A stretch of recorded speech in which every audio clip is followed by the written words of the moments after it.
Voices beneath the waves, the enduring mystery of mermaids and sirens. There is something haunting about the sea at night.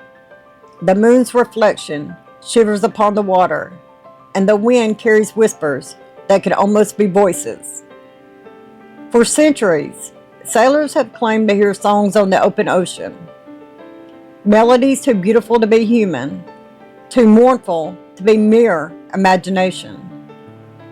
And so the legend of the mermaid, the siren, was born. Half woman, half sea, entirely mystery.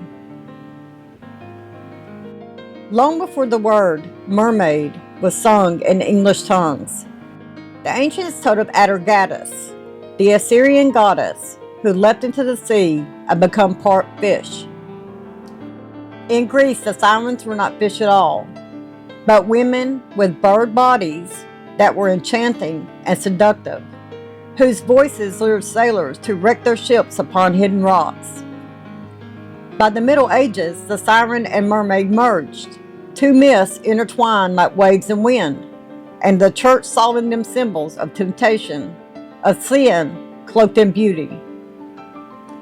Yet, there was always a countercurrent, the thought that perhaps these beings were not evil at all, but guardians of the deep, watchers of a realm humanity barely understood.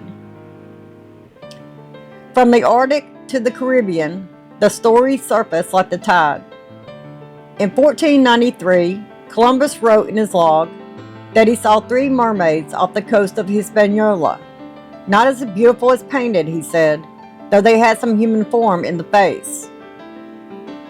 In the 18th and 19th century, whalers and fishermen told of pale, long-haired women who swam beside their ships, weeping before storms. Even unto the modern day, the coasts of Japan, Indonesia, and Israel echo with claims of sightings. Humanoid shapes darting through bioluminescent waters, eyes glimmering with a knowing that chills the soul.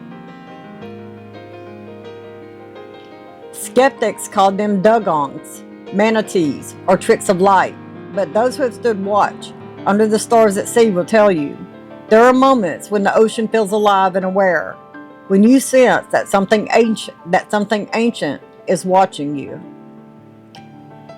So what are they?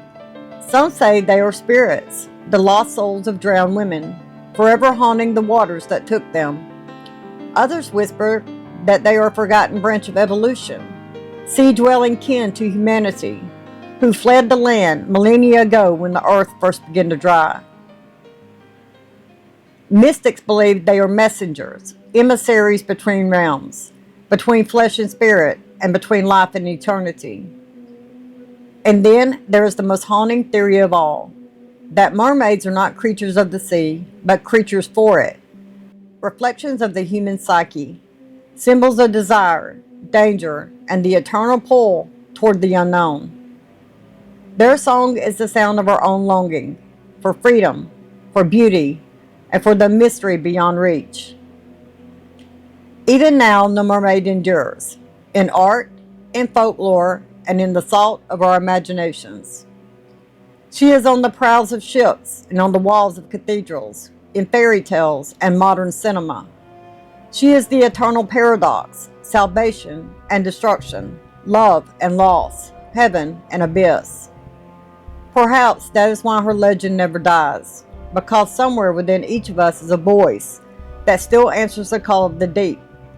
We long to see what lies beneath, to touch what cannot be held, to listen just once to the song beneath the waves. So the next time you stand by the ocean and hear something that sounds like a sigh, remember the stories. Remember the sailors who swore they saw her, and remember that not all myths are born of lies.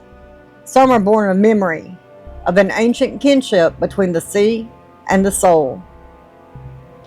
In the silence between waves, perhaps we still hear the truth. Something to think about, pray about.